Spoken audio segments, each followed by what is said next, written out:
Gravação iniciada. Ó, gravação iniciada. A doutora Lúcia vai entrar. Então, conselheiros, estamos aguardando a procuradora para dar início à nossa sessão do dia 10 de maio, da parte da tarde, da primeira turma da Câmara Superior de Recursos Fiscais. Todos já estão presentes, então é só aguardar a entrada da procuradora. Vamos começar com qual, presidente? Número 6. Os anteriores foram retirados de pauta.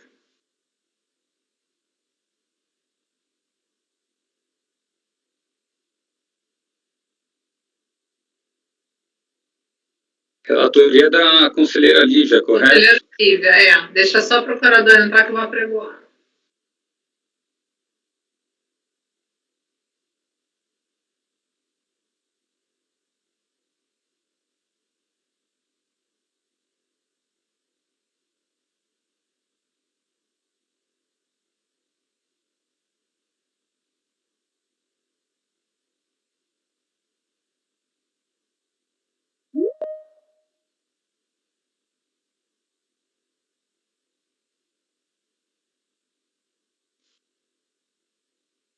Olá, boa tarde. Doutora Lúcia, seja bem-vinda, boa tarde. Vamos então iniciar a sessão da primeira turma da Câmara Superior de Recursos Fiscais, dia 10 de maio, na parte da tarde, com o processo de número 6 da pauta de relatoria da conselheira Lívia, recorrente Fazenda Nacional, interessado Salvadori Incorporações e Participações Limitada. O patrono está presente, Patrícia? Sim, presidente, ele está presente. Então, pode chamá-lo, por favor. Farei a convocação. Ok. Item 6 da pauta, Dr. Rafael. Seu processo será julgado agora. Por favor, verificar a mensagem. Patrono convocado, presidente. Obrigada.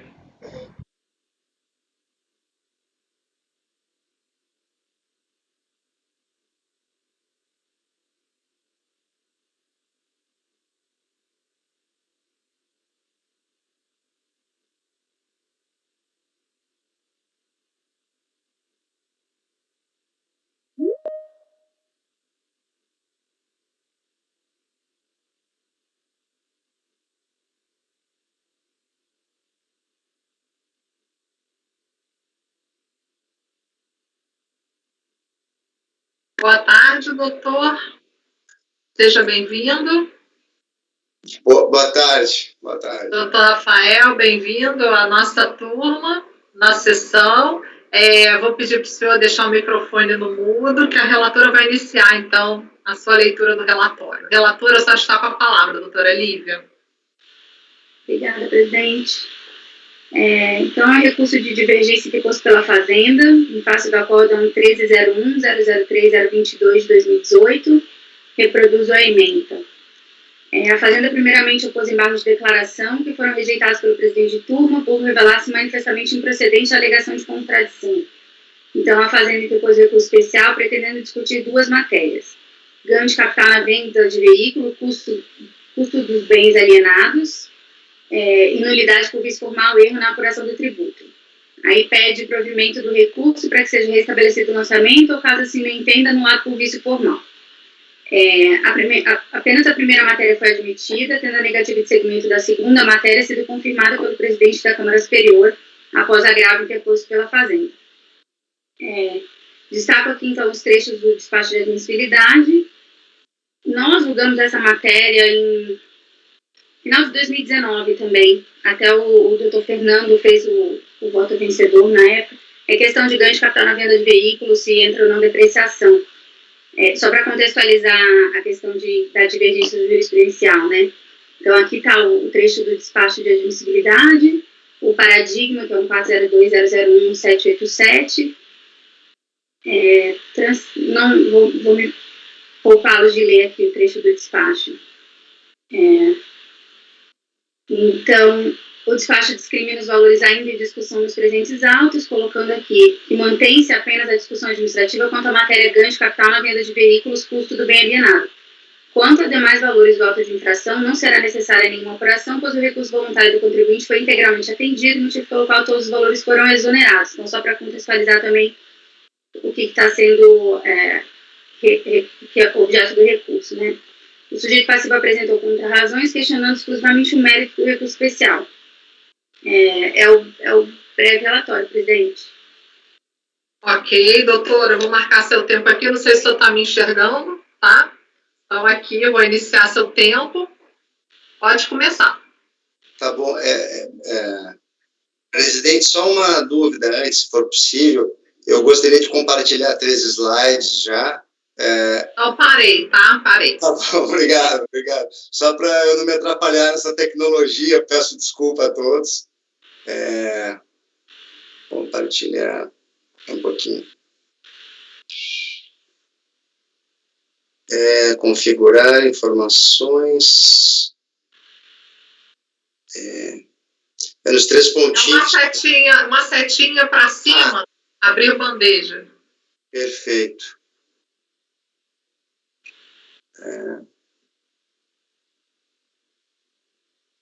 Esse aqui.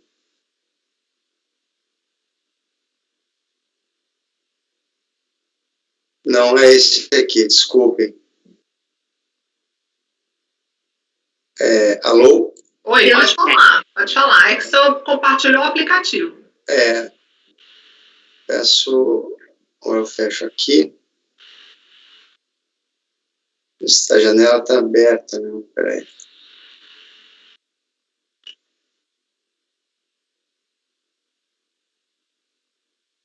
Compartilhar. Aqui, consegui. Agora está visível, presidente? Sim, pode começar. Vou marcar seu tempo. Perfeito, então. Pode ir. Bem, ilustríssimas conselheiras e ilustríssimos conselheiros, a Recorrida incorporou em 2008 uma empresa de logística, o que implicou na recepção de um acervo imobiliário de veículos. Posteriormente, a Recorrida realizou a venda dos imóveis e dos veículos, tributando o valor dos imóveis em sua receita bruta, sujeito ao percentual do lucro presumido. Quanto aos veículos, ela aplicou o regime previsto pela Lei 9.716, fazendo entender que tais valores deveriam ser lançados direto no resultado como ganho de capital. Né? O acórdão recorrido, é importante dizer, excluiu o crédito tributário relativo à venda de imóveis, por entender que o valor da venda realmente integrava a receita operacional, ou seja, o auto de infração relativo à venda de imóveis já está resolvido, não é objeto do presente recurso. Em relação aos veículos, a decisão recorrida entendeu que a empresa até então não exercia atividade de venda, embora essa atividade estivesse descrita no seu contrato social. Assim, né, não poderia se valer do regime utilizado. Portanto, a decisão recorrida manteve a aplicação do regime de ganho de capital. Entretanto, né, o acórdão recorrido constatou a inexistência, e aqui eu falo sobre materialidade, não aplicação de regime, a inexistência de ganho de capital. Por quê? A recorrida vendeu os caminhões por um valor inferior ao valor contábil. E, segundo o acórdão recorrido, a depreciação não poderia ser utilizada pela fiscalização para redução do valor contábil, pois a empresa sempre foi optante pelo lucro presumido. Assim, por fundamento diverso, essa parcela do crédito tributário também restou cancelada. A decisão foi tomada por maioria, constando declaração de voto em sentido contrário, proferido pelo ilustre conselheiro Fernando Brasil, presente nesse presente julgamento, né? Esse ponto, portanto, é que é de ser analisado. Então, em primeiro lugar, é preciso, a recorrida entende, esclarecer que o regulamento do imposto de renda estabelece regimes distintos para a apuração do ganho de capital de pessoas jurídicas. O primeiro encontra-se estampado no artigo 521. Esse dispositivo, Esse dispositivo, o artigo 521, é importante que se veja, está incluído no subtítulo 4, né, do capítulo 2, que é exclusivo ao ganho de capital de optantes pelo lucro presumido. Diz o parágrafo 1º desse dispositivo: o ganho de capital nas alienações dos bens do ativo permanente, né, corresponderá à diferença positiva verificada entre o valor da alienação e o respectivo valor contábil. E aí vem o parágrafo 3º e fala que os valores recuperados correspondente a custos e despesas deverão ser adicionados ao lucro presumido, salvo se o contribuinte não comprovar que se refiram a período no qual tenha sido submetido ao regime de tributação com base no lucro presumido ou arbitrado.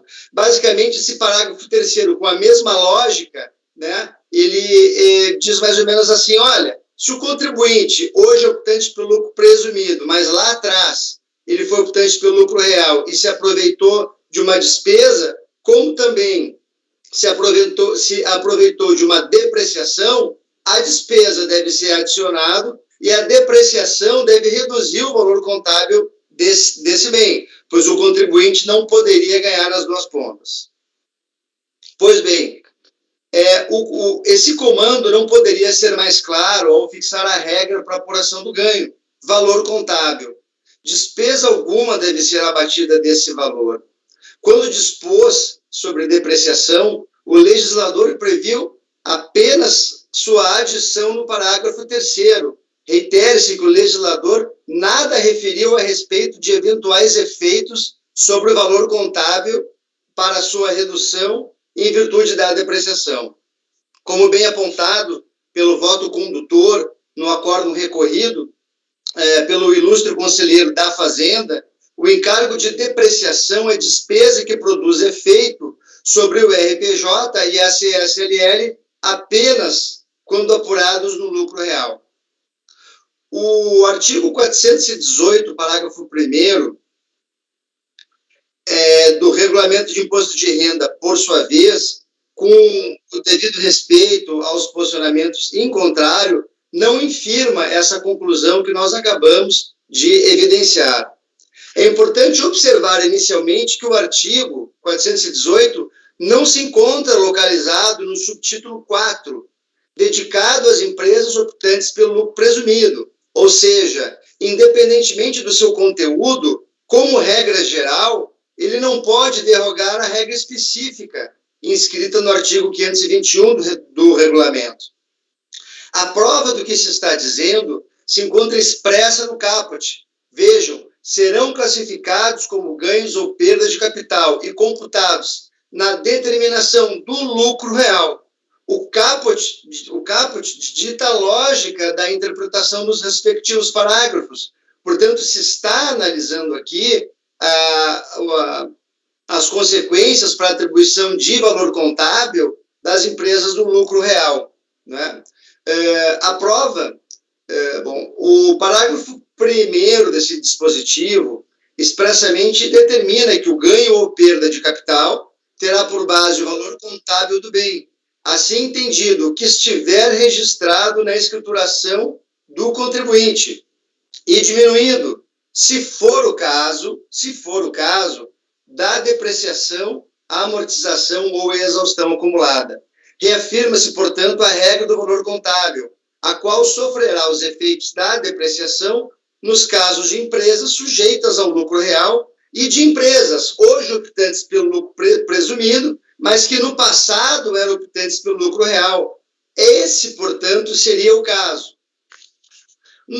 Na situação da recorrida, não. Ela sempre foi optante pelo lucro presumido.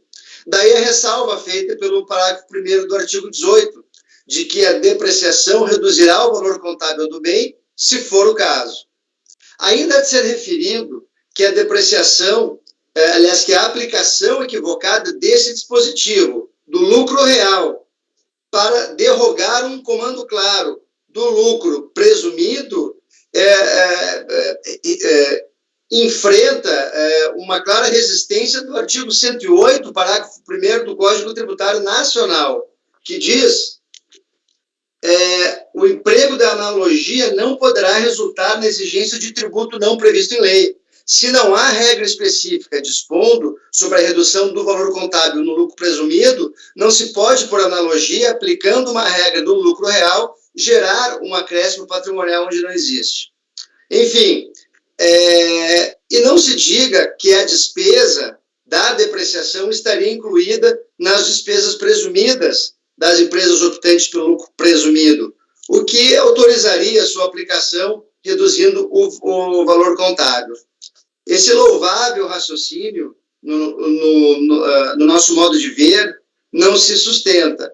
Basta verificar que a receita, e é importante, a receita relativa ao ganho de capital, vejam, a receita relativa ao ganho de capital não integra a receita bruta, sobre a qual é apurada a base presumida do IRPJ e da CSLL. Ou seja, as despesas de depreciação não podem ser consideradas despesas presumidas, porque a receita relativa ao ganho de capital não está sujeita aos percentuais de apuração do lucro presumido. Enfim, e já me encaminho para o encerramento, o fato é que a recorrida realizou a venda de veículos e apurou um prejuízo, reitero, um prejuízo de quase 2.400.000. Não utilizou depreciação alguma em momento algum e teve um evidente decréscimo patrimonial na venda desses veículos, como bem constatado pelo voto condutor do ilustre conselheiro da Fazenda no acórdão recorrido.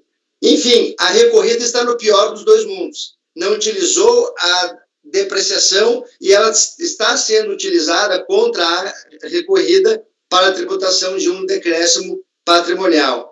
Esse seria um caso de tributação, portanto, de um decréscimo patrimonial, ou seja, tributação do patrimônio e não do lucro. Sob a perspectiva constitucional, a tributação de um prejuízo configura confisco. Se não há ingresso novo, se não há riqueza ou qualquer fato signo presuntivo de riqueza, não se pode tributar uma situação pelo imposto de renda ou pela CSLL. Essa é a premissa maior que deve condicionar qualquer interpretação que se faça do ordenamento tributário. Eu agradeço, senhor presidente, senhores conselheiros, a atenção dispensada e já vou descompartilhar a tela aqui.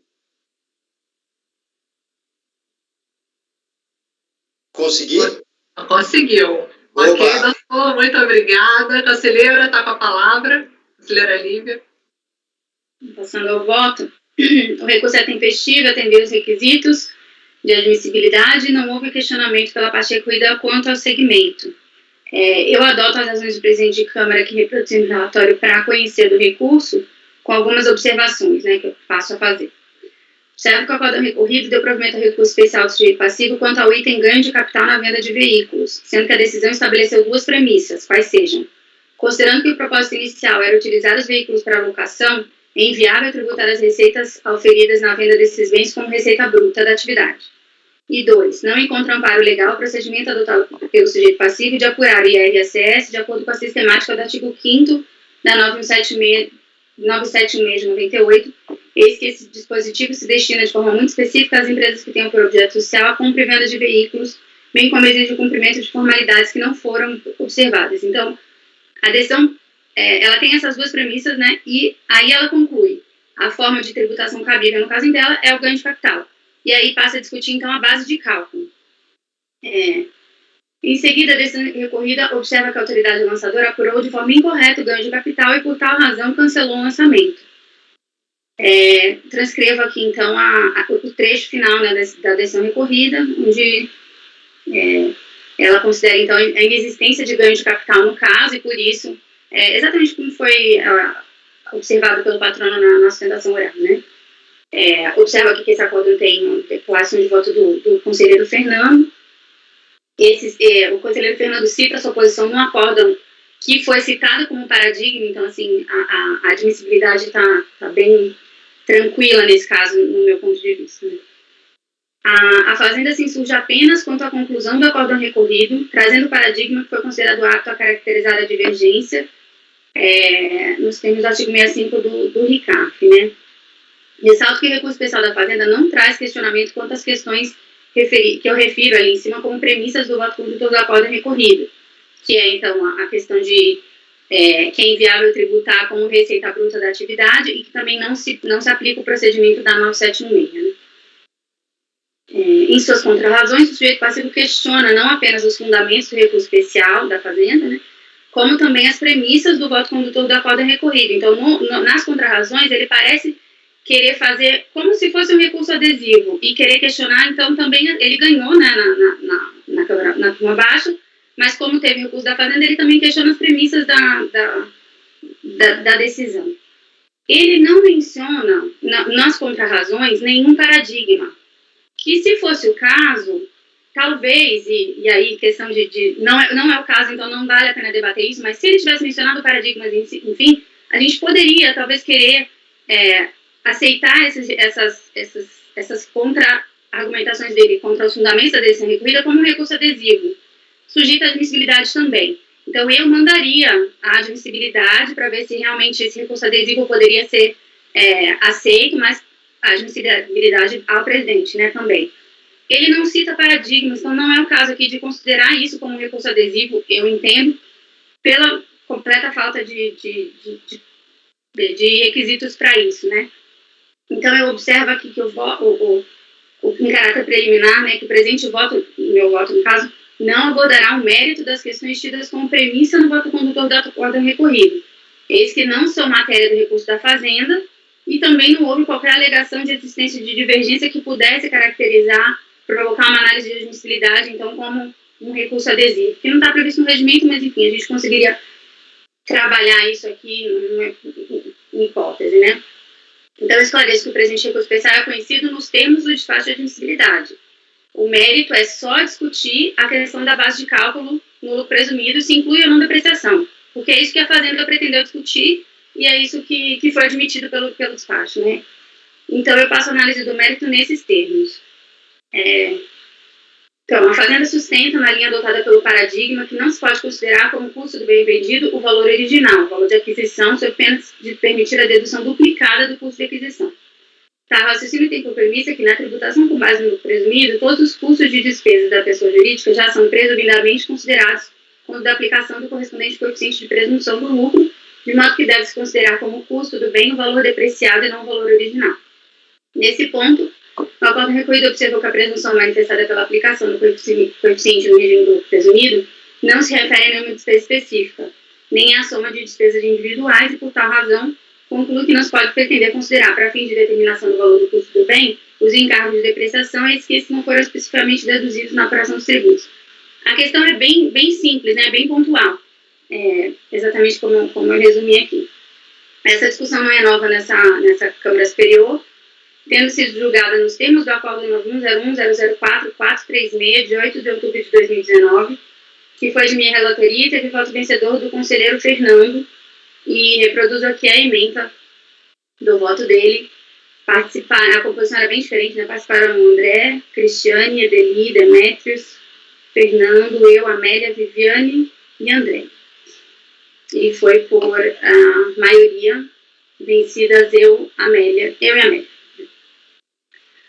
O mesmo conselheiro, doutor Fernando, em coautoria com também o conselheiro Paulo Henrique Silva Figueiredo, realizou uma abordagem bastante esclarecedora da legislação que rege o tema e dos precedentes desse CARF até então existentes sobre a matéria, publicada na coluna direto do CARF no site do Conjuro. Eu indico aqui o link e reproduzo o artigo, porque ele é bem didático, esclarecedor do que está em jogo e dos precedentes do CARF até então, né?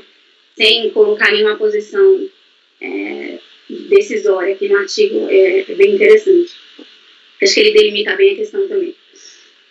Por ocasião do julgamento do Acórdão 91.01004.436, eu prolatei o voto que acabou restando vencida nessa turma, mas eu reproduzo os trechos daquele voto que expõem as razões do meu entendimento e que ainda são as razões do meu entendimento, que é exatamente a questão de que o lucro presumido não tem nenhuma dedução de despesa específica, e que a legislação também não se limita a estabelecer que, no caso das empresas de lucro presumido, o ganho de capital deve ser acrescido à base de cálculo, sendo diferença positiva verificada entre o valor de alienação e respectivo valor contábil.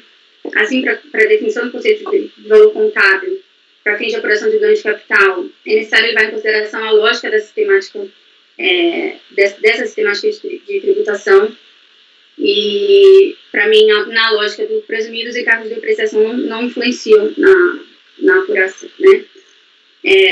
Tá aqui o voto. Eu também, como eu acho que é uma questão bem pontual e que é bem conhecida dos conselheiros, eu vou me poupá-los de ler tudo, a não ser que alguém tenha alguma observação, mas então vou pular. Pedindo ganhos respeitáveis, entendimentos e contrário, mantenho o posicionamento acima declarado, que adoto como razões de decidir também por causa dos autos. Ainda em resposta ao recurso especial, observo que não seria adequado se falar em dedução duplicada do custo de aquisição, eis que a dedução efetuada como resultado da aplicação do percentual de presunção não considera uma despesa específica, sendo na realidade uma verdadeira ficção legal em que independe de verificação no caso concreto da existência de mesma de qualquer despesa. Então, se você fecha os olhos para a depreciação, você tem que fechar os olhos para a depreciação, no caso. Então, se no regime do lucro presumido, para fins de apuração do lucro tributável, se presume de maneira completamente dissociada, independente da realidade, é realmente uma ficção, não é uma presunção jurisdicional, é uma ficção, de que determinado valor é despesa a ser abatida da receita aferida, não se pode, por ocasião da apuração de uma variável específica desse lucro, que é o ganho de capital, pretender aí sim estabelecer um vínculo com a realidade, tendo como resultado a exclusão de um valor de depreciação que nunca impacta de maneira específica a base de cálculo tributário.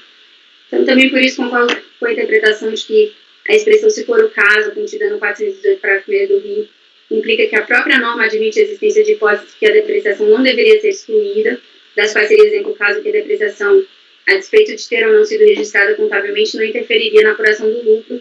Eu sei que essa o voto do Fernando também endereça essa é a minha posição. O voto dele tem uma justificativa também razoável para entender o contrário, então é questão de entendimento mesmo. Também não ignoro que essa é a oposição da Receita Federal, mas que em processo de consulta, mas que ela também, observa que ela não vincula os contribuintes, os conselheiros, né? Então, não tem o meu entendimento e coloco aqui a ementa, reproduz. Geralmente, quando eu faço voto vencido, eu aproveito a minha ementa no meio do voto para não perder no caso de futuro julgamento da mesma matéria. Reproduzo aqui já, talvez antecipando que fique vencida também nesse caso, mas então oriento meu voto para conhecer de recurso especial e no mérito nego para mim, presidente. Ok, conselheira Edeli.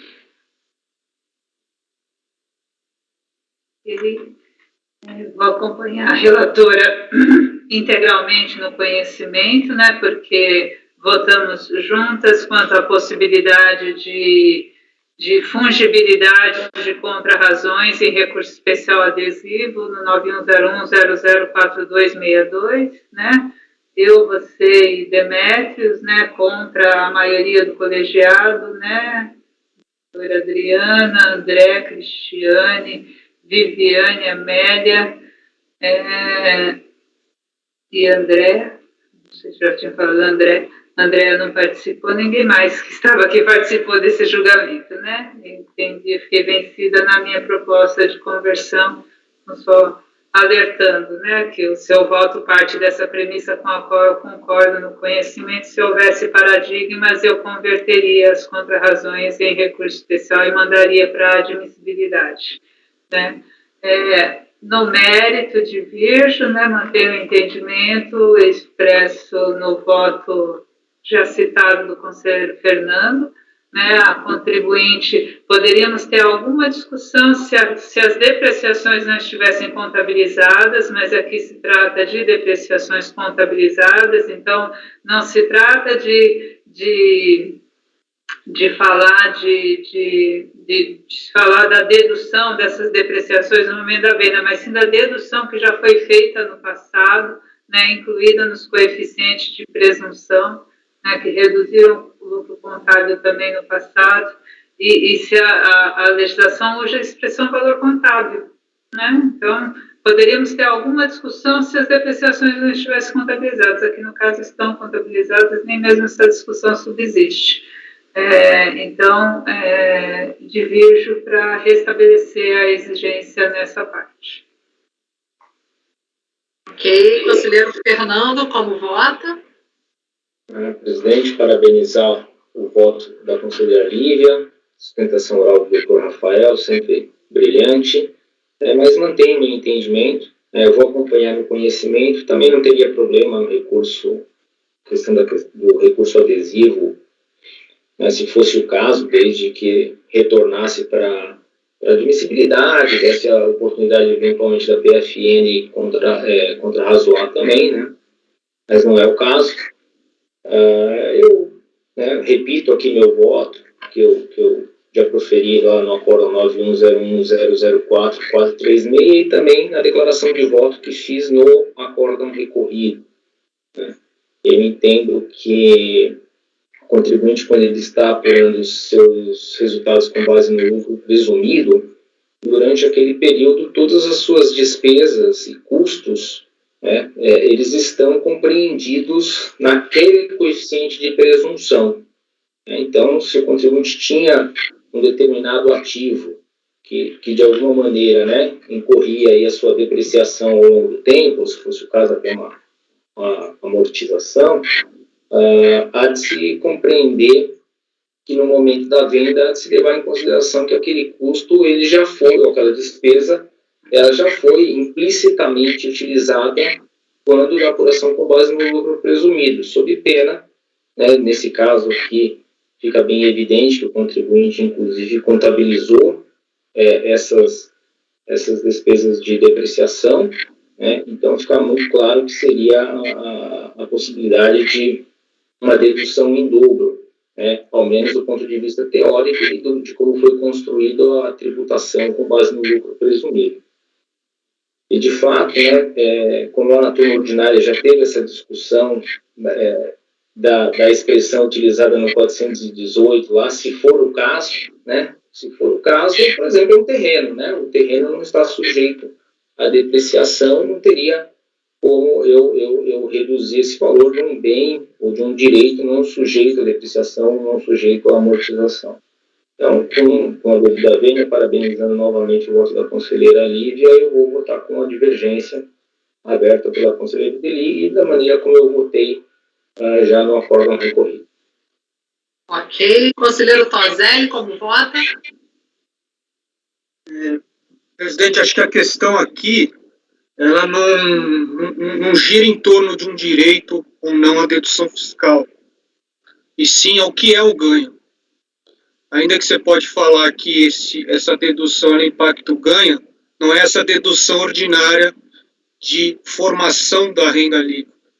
Aqui, na verdade, é definição de ganho. E ganho é a diferença positiva da operação do bem que eu vendo com o respectivo custo.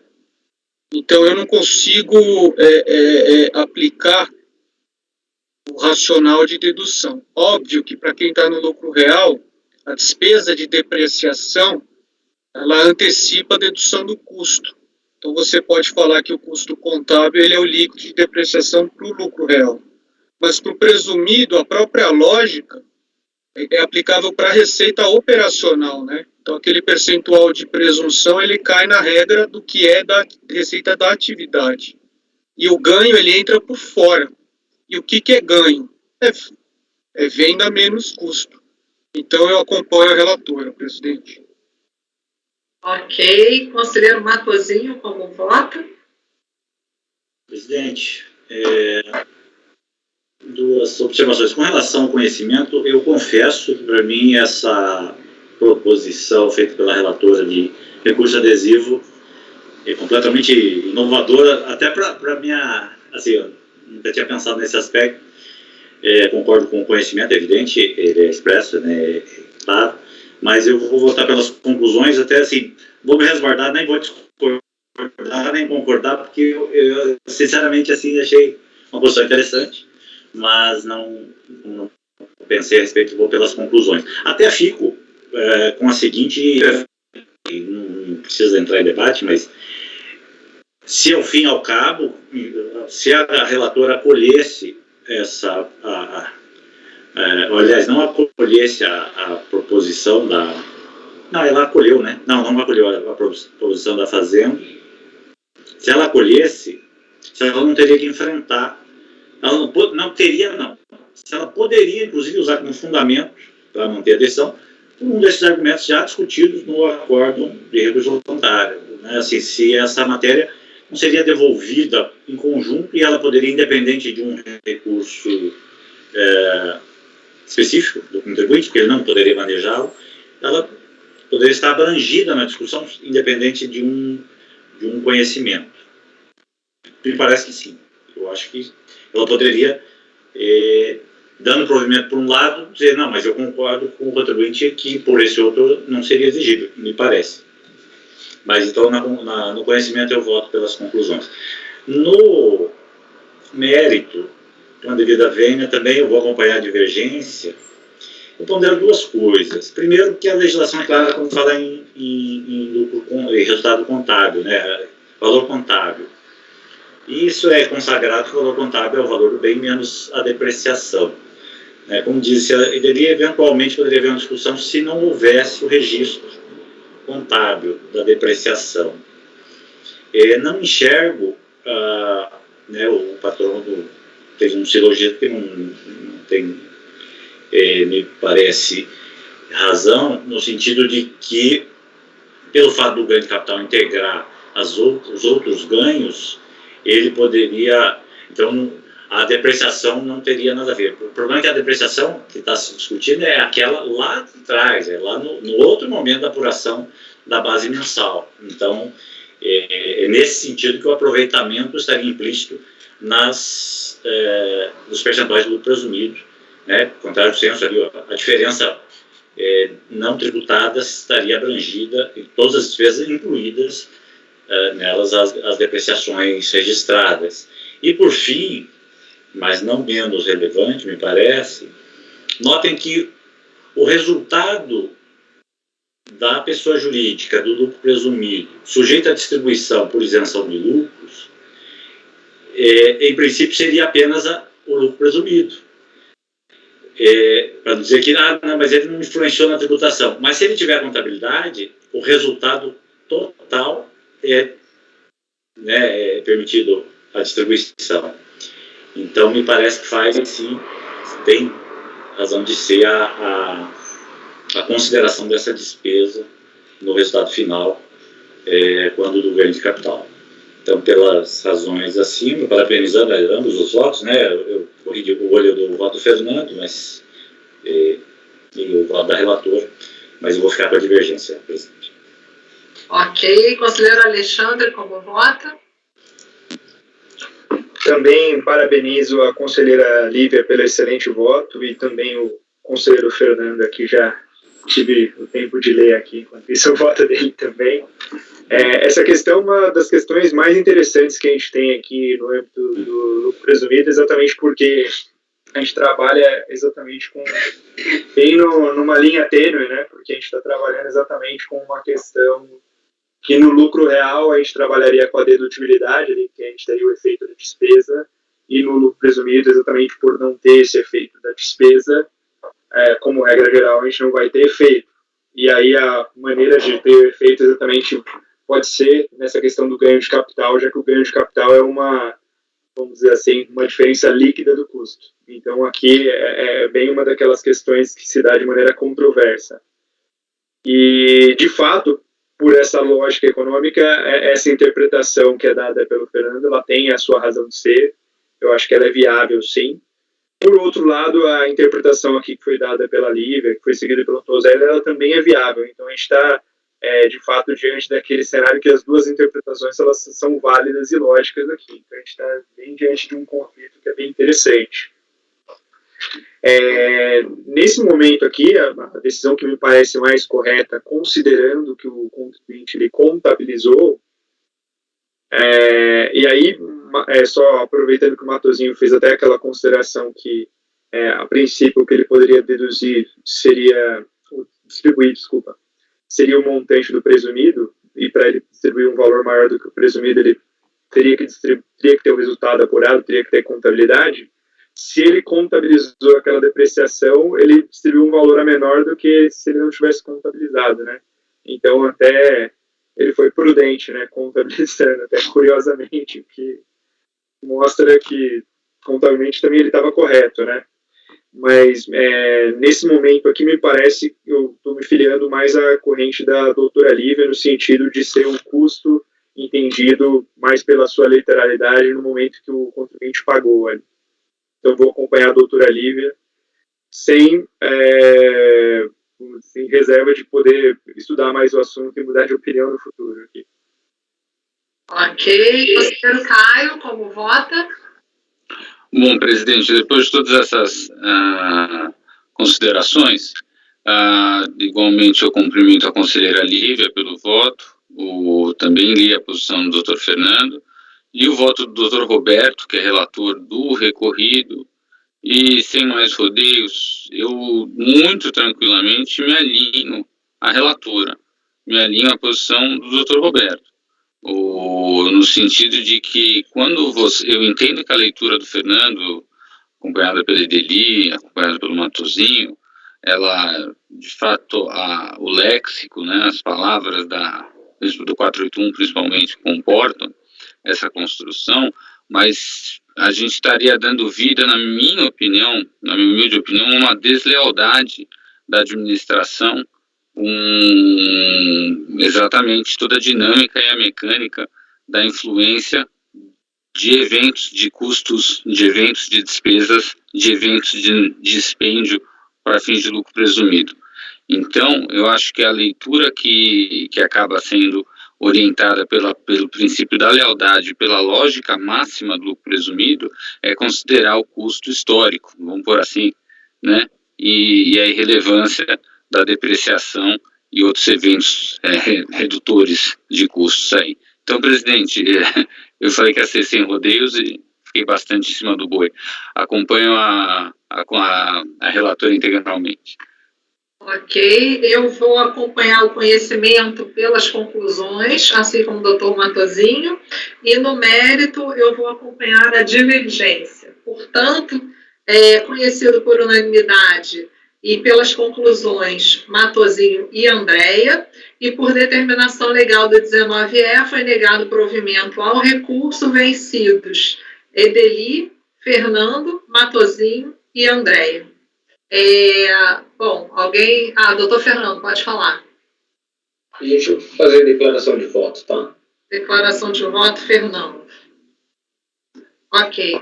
Doutor, muito obrigada pela sua participação e até uma nova oportunidade. Obrigado e um ótimo trabalho, uma ótima sessão a todos.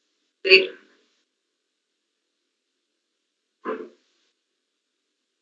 Senhora presidente. Sim, vamos fazer um intervalo? 5 minutinhos, então. Patrícia, pode encerrar a gravação, por favor.